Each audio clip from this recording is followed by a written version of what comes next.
အားလုံးပဲမင်္ဂလာပါခင်ဗျာကျွန်တော်ရဲ့ Salad Test Zone YouTube Channel ကနေပြီးတော့ပြန်လည်ကြိုဆိုလိုက်ပါတယ်ဒီတစ်ခေါက်မှာတော့ကျွန်တော်တို့ဒီ Microsoft 365 Admin Center ထဲမှာကျွန်တော်တို့ရဲ့ Custom Domain ကိုဘယ်လိုမျိုး add လုပ်လို့ရမလဲ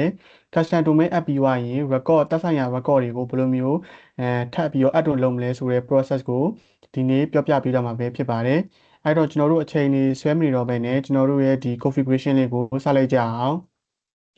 ဟုတ်ပြီကျွန်တော်တို့အရင်ဆုံးအနေနဲ့ကျွန်တော်တို့ရဲ့ဒီ Microsoft 365 Admin Center တွေကိုတော့ဝင်ဖို့လိုတယ်ပေါ့နော်ဟုတ်ပြီ Admin Center တွေကိုဝင်လိုက်ပြီဆိုရင်ကျွန်တော်တို့မြင်ရမယ်ဒါကတော့ကျွန်တော်တို့ရဲ့ home page ကိုမြင်ရမှာပဲဖြစ်တယ်အဲ့မှာကျွန်တော်တို့ကဒီ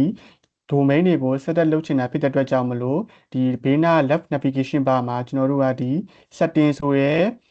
tab ကိုကျွန်တော်တို့ကအောက်ကိုဆွဲချလိုက်လို့ရတယ်ပြီးတော့ကျွန်တော်တို့ domain ဆိုတဲ့ tab ရှိရပေါ့နော်အဲ့ domain ဆိုတဲ့ tab ကိုနှိပ်လိုက်ပြီဆိုတာနဲ့လက်ရှိကျွန်တော်တို့မှာကdefault domain တစ်ခုရှိရပေါ့နော်ကျွန်တော်တော့ဒီ testing tenant ဖြစ်တဲ့အတွက်ကြောင့်မလို့ဒီ tenant ကပေးထားတဲ့ default domain ရှိရပေါ့အဲ့လောက်မှကျွန်တော်မှာဝယ်ထားတဲ့ custom domain ကိုအသစ်ပေါင်းထည့်ပြီးတော့ဆက်လက်လုပ်ရမှာပဲဖြစ်တယ်ပေါ့နော်အဲ့တော့ပထမဆုံးအနေနဲ့ကျွန်တော်ကဘာလုပ်လိုက်လဲဆိုတော့ဒီ setup ကိုကျွန်တော် custom domain ထည့်ရမှာဖြစ်တဲ့အတွက်ကြောင့်မလို့ကျွန်တော်ရဲ့ custom domain ကိုကျွန်တော်က z.com မှာပဲတွားဝယ်လိုက်တယ်ပေါ့နော်အဲ့တော့ကြည့်နေတဲ့ viewer တွေအနေနဲ့လည်းကျွန်တော်တို့ domain တွေပါတွေကိုစမ်းကျင်နဲ့ဆက်လက်လုပ်ချင်နေဆိုရင်ဒီ z.com မှာပဲအလွယ်တကူ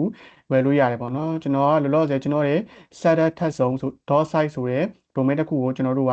ဝယ်ထားတယ်ပေါ့နော်လောလောဆယ်တော့ဒီမှာကဘာ value မှတော့ထွေထူးထူးမရှိသေးဘူးပေါ့နော်အဲ့တော့ကျွန်တော်တို့တစ်ခါတည်း domain setup လုပ်တဲ့ process ကိုစလိုက်ကြမယ်ပေါ့နော်ဟုတ်ပြီအဲ့တော့ကျွန်တော်တို့က domain add မယ်ဆိုရင်ပထမဆုံးအနေနဲ့ add domain ဆိုတော့ကျွန်တော်တို့နှိပ်လိုက်လို့ရတယ် add domain နှိပ်လိုက်ပြီးသွားပြီဆိုတာလည်းကျွန်တော်တို့ရဲ့ဝယ်ထားတဲ့ custom domain ပေါ့နော်အဲ့ဒါကိုကျွန်တော်တို့ဒီမှာရိုက်ထည့်ပေးဖို့လိုတယ်ပေါ့နော်ကျွန်တော်ဆိုရင် setup tag zone.site ဖြစ်မယ်ပေါ့နော်ကျွန်တော်တို့ domain ကိုဘယ်လို select လုပ်ရမလဲဆိုတာကိုမသိရင်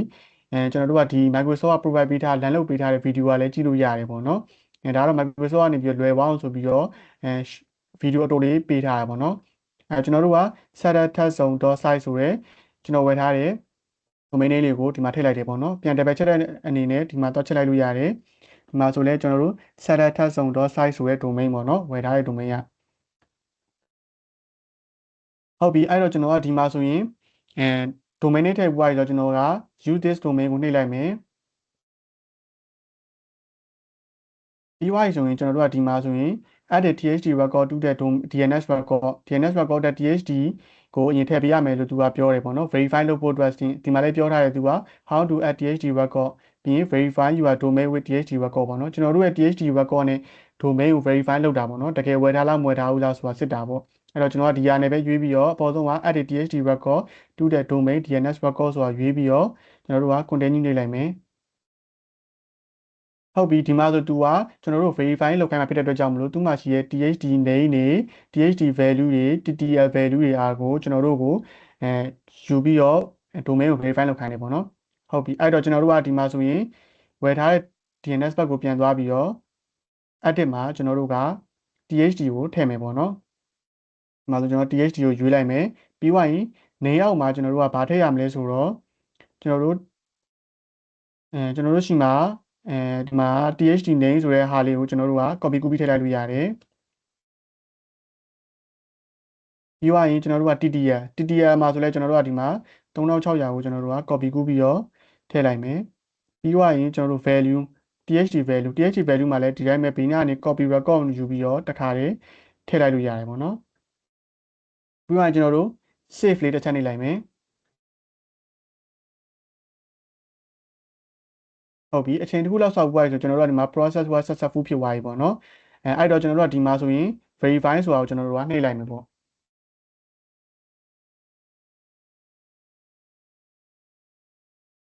verify လို့နှိပ်ပြီးသွားပြီဆိုတာနဲ့သူကဒီမှာကျွန်တော်တို့ DNS record တွေကိုထည့်ဖို့အတွက်ကျွန်တော်တို့က option တွေပေါ်လာပါလိမ့်မယ်ပေါ့နော်ဒီမှာဆိုကျွန်တော်တို့က add your own DNS record ဆိုပြီးတော့ option တွေပေါ်လာလိမ့်မယ်ဟုတ်ပြီအဲ့တော့ကျွန်တော်တို့က DNS record တွေစပြီးတော့ထည့်တော့မယ်ကျွန်တော်တို့လိုအပ်တဲ့ DNS record တွေအဲ့တော့ continue နှိပ်လိုက်မယ်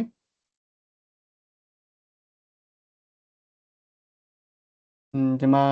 ပြီးသွားပြီဆိုရင်ကျွန်တော်တို့ကဒီမှာ MH record တွေ CNA record တွေ THC record တွေဆိုပြီးတော့၃ခုရှိရပေါ့နော်အဲ့၃ခုကျွန်တော်တို့ကထည့်ပေးဖို့လိုရပေါ့နော် DNS ကို edit ဖြစ်ဖို့အတွက်ဒီမှာကျွန်တော်တို့က download CSV လုပ်ပြီးတော့ထည့်လိုက်လို့ရသလိုdownload ဆုံး file နဲ့တွားလို့ရတယ်ပေါ့နော်ဒါပေမဲ့ကျွန်တော်ကဒီလိုမတွားတော့ဘဲနဲ့ဒီမှာ manually ပဲ record ကိုထည့်လိုက်မယ်ဟုတ်ပြီအရင်ဆုံး image record အရင်ထည့်လိုက်ကြမယ်ပေါ့နော်ဟုတ်ပြီ image record တဲ့သူကဒီမှာ value တွေတော့ကျွန်တော်တို့ပေးလိုက်ပြီအဲ့တော့အဲ့ value တွေကိုကျွန်တော်တို့ဝယ်ထားတဲ့ domain provider စီမှာကျွန်တော်တို့ကတွားထည့်ပေးဖို့လိုတယ်ပေါ့နော်အဲ့တော့ edit တစ်ချက်ပြန်နေပြီးတော့ image ဆိုတဲ့ type ဆိုတဲ့နေရာမှာကျွန်တော်တို့က image ဆိုတဲ့ type ကိုကျွန်တော်တို့ကယူလိုက်မယ်ပေါ့နော်ပြီးသွားရင်ကျွန်တော်တို့ name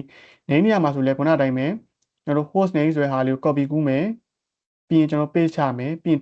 ttr ဆိုလဲဒီမှာ ttr value ကိုကျွန်တော်တို့က copy ကူးမယ်1 hour ကိုပြီးရင်ကျွန်တော်တို့ paste ချမယ်ပြီးရင် point 2မှာလည်းလွယ်လွယ်လေးပဲကျွန်တော်တို့ဒီ point to address of value ကို copy ကူးလိုက်မယ်ပြီးမှကျွန်တော်တို့ဒီမှာ paste ဆက်ကြမယ်ပေါ့နော်ပြီးရင် priority မှာတော့သူက0ပဲရှိတယ်0ကို copy ကူးပြီးကျွန်တော်တို့က paste ချဒါကတော့ကျွန်တော် image record ကိုသွင်းလိုက်တာအရင်လွယ်တယ်နောက်တစ်ခုအနေနဲ့ကျွန်တော်ကဘာကိုသွင်းမလဲဆိုတော့ CNAME record CNAME record ကိုကျွန်တော်တို့သွင်းမယ် CNAME record ကကြတော့ကျွန်တော်တို့ host name ကို copy ကူးမယ်ပြီးရင်ဒီ type မှာဆိုရင်ကျွန်တော်တို့ CNAME ကိုရွေးမယ် name မှာ copy ကူးထားတဲ့ host name ကိုကျွန်တော်တို့ထည့်လိုက်မယ်ပြီးသွားရင်ကျွန်တော်တို့ point to address of value မှာ